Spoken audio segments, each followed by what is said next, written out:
Salut à tous. Nous allons parler d'un thème que nous avons déjà commencé à développer pendant un moment. Dans des vidéos précédentes, vous trouverez le thème est la prière.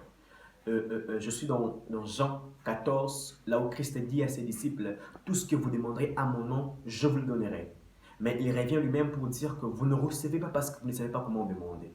Comment se fait-il que celui qui nous donne la clé, que si nous demandons à son nom, nous le recevrons, le Père nous donnera. Mais il revient pour dire qu'il y a quelque chose que vous ne recevez pas parce que vous ne savez pas comment demander. Alors la question à se poser est que comment faut-il prier?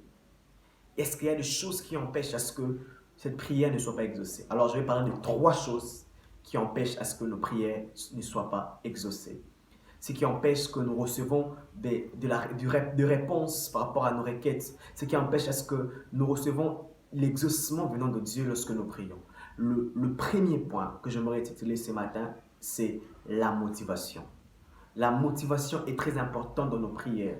Lorsque nous venons devant Dieu, lorsque nous prions, lorsque nous venons crier vers l'Éternel, le Seigneur ne regarde pas les belles paroles, il ne regarde pas la veste, il ne regarde pas l'agitation. Dieu est plus attiré dans la motivation qui est derrière la prière. Dans Genèse 4, la Bible parle de Abel et de Caïn. Plusieurs disent que Caïn n'a pas été exaucé ou la prière de Caïn, l'offrande de Caïn n'a pas été acceptée parce qu'il a offert à Dieu le guime. Non, c'est faux. Caïn était un cultivateur, Abel était un berger. Ça veut dire que chacun d'eux a donné ce qu'il avait, le prémisse de son travail. Mais vous remarquerez avec moi dans Genèse 4.4, il est écrit que le Seigneur commençait par d'abord agréer Abel et après il a agréé son sacrifice. Ça veut dire quoi? L'Éternel agrée d'abord la motivation, le cœur, le tas dont nous avons et après il agrée notre prière. Il y a plusieurs prières, il y a beaucoup de prières qui ne sont pas exaucées parce que nous venons avec des motivations tordues, des motivations qui n'est pas bien. Nous demandons à argent, est-ce que c'est pour quelle motivation? Nous, enfants de Dieu, nous demandons mariage, nous demandons voiture, nous demandons voyage. Est-ce que la motivation est bonne? Est-ce que cette motivation est pour une bonne cause? Voilà pourquoi lorsque nous venons devant Dieu, il y a beaucoup de prières qui sont montées, mais qui n'a pas de retombée, qui veut dire de désosement.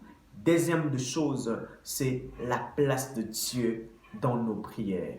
Lorsque nous venons prier, lorsque nous venons demander à Dieu des choses, Dieu doit trouver sa place dans nos vies. Dieu doit avoir une place dans nos prières. Dieu doit avoir une place stratégique dans nos prières. L'histoire nous parle de 1 Samuel, chapitre 1, le verset 30, j'espère, où on parle d'Anne. Anne est venue plusieurs fois prier. Elle est venue plusieurs fois dans le temple en train de prier, de gémir, de pleurer. Mais le jour où Anne a dit que si tu me donnes un enfant mâle, je te le donnerai comme sacrifice. Et la Bible déclare qu'à la même année, Anne a conçu. Ça veut dire que dans le prière de Anne précédente, elle priait, mais elle manquait un élément important qui était la place de Dieu dans sa requête. Le jour où elle a compris que dans sa prière, Dieu aussi devait avoir une place, elle a dit, si tu me donnes, Dieu a retrouvé son intérêt. Dieu a retrouvé sa place aussi dans sa requête. La Bible déclare qu'elle a conçu.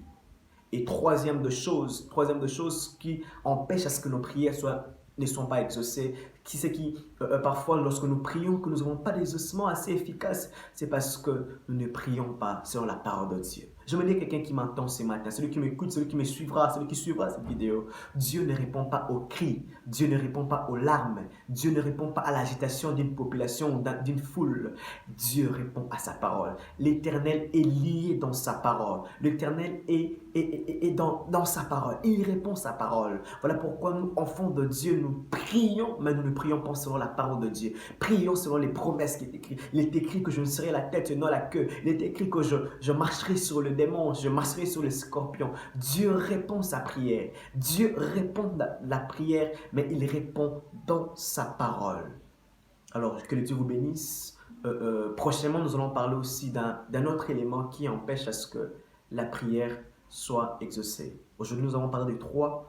La prochaine vidéo, nous allons parler encore d'un élément qui empêche à ce que nos prières soient exaucées. Que Dieu vous bénisse.